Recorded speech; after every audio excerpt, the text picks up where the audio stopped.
This video is part 4 of a set of videos going through my musical past.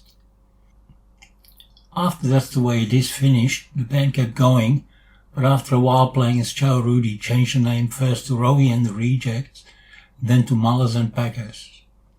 Gary Rowe, known as Rowie, who was a cast member of the musical, joined us. He was a very good singer and we learned quite a few new songs. By this time we were quite a good covers band. At first Roddy Lee was still with us, so we had 2 singers, but then he left and Rowie was the front man. There was also a change of drummers. Craig got too busy and left after a few months and was replaced by Michael Chapman.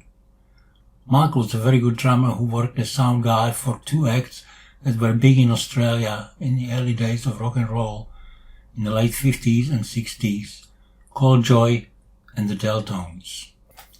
He had an old bus that he converted into a very large van in which he transported the PA and lights.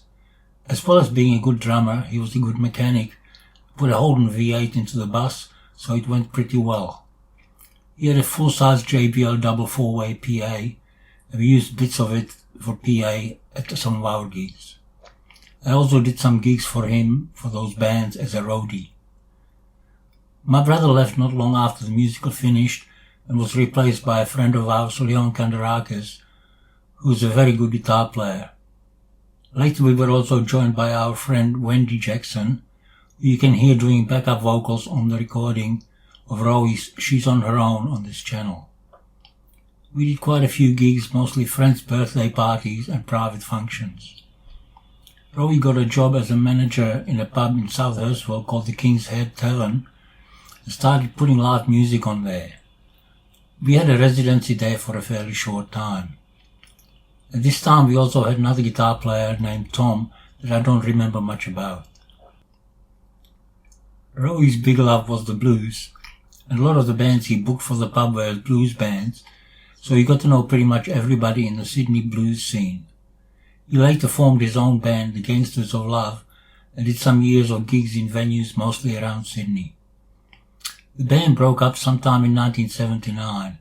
Members got too busy with other things and it was never going to be professional and earn us enough to take it more seriously. In 1980 I was involved in a project with Roddy and Calvin de Grey named the 1980 Floor Shows. It was a sketch comedy and music show and did a few performances including Woronora River RSL and Newtown Rules Club. There's a video on this channel with the theme song from the show.